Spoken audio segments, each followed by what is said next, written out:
Bismillahirrahmanirrahim.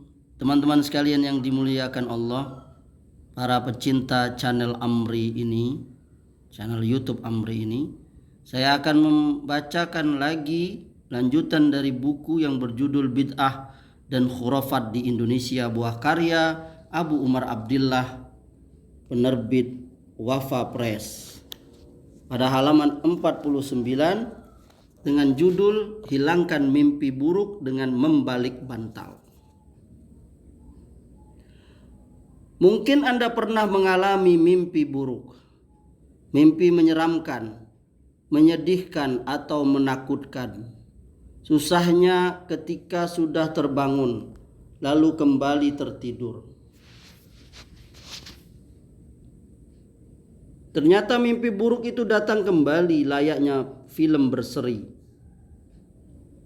Lebih menyedihkan lagi ketika kita mengalami tindihan, yakni kejadian yang dialami seseorang dalam keadaan tidur atau hampir tidur.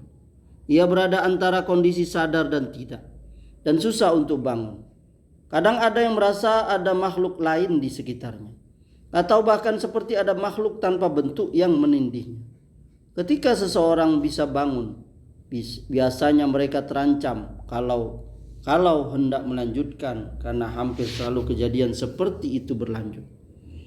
Untuk menyudahi kesusahan dalam menghadapi mimpi buruk dan tindihan tersebut, ada yang menyarankan supaya membalik bantal. Seakan dengan membalik bantalnya, arah mimpi menjadi berubah atau episodenya berganti. Ada pula yang berkeyakinan dengan membalik bantal maka apa yang dialami dalam mimpi tidak menjelma di alam nyata. Bagaimana Islam menjelaskan kejadian seperti ini? Lalu bagaimana solusinya? Nabi SAW telah menjelaskan bahwa mimpi baik itu adalah dari Allah, sedangkan mimpi buruk itu dari setan. Begitu juga dengan tindihan atau disebut juga al-kabus. Syekh Wahid Abdussalam Bali menyebut sebagai salah satu bentuk gangguan jin, meskipun bukan gangguan total seperti kesurupan. Sebelum terjadi, mimpi buruk maupun tindihan bisa dicegah dengan bacaan-bacaan perlindungan yang disunnahkan oleh Nabi sebelum tidur. Selain doa sebelum tidur, disunnahkan pula wudhu, membaca muawizat, al-ikhlas, al-falak, dan an-nas, sambil ditiupkan ke telapak tangan, lalu diusapkan ke seluruh bagian tubuh yang bisa dijangkau. Ini dilakukan sebanyak 3 kali.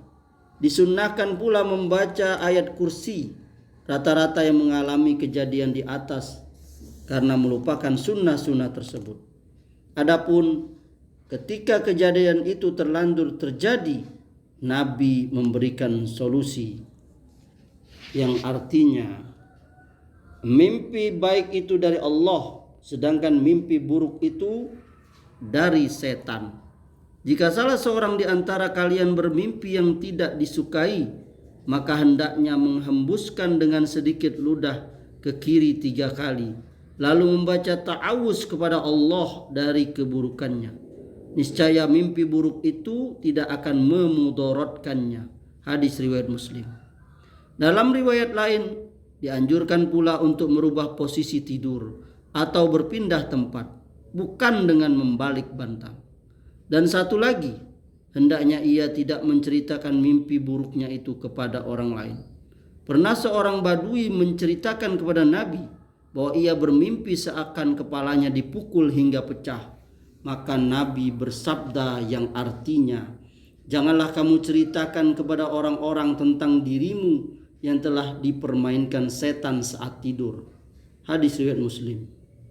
Kita berlindung kepada Allah dari gangguan setan baik saat tidur maupun terjaga.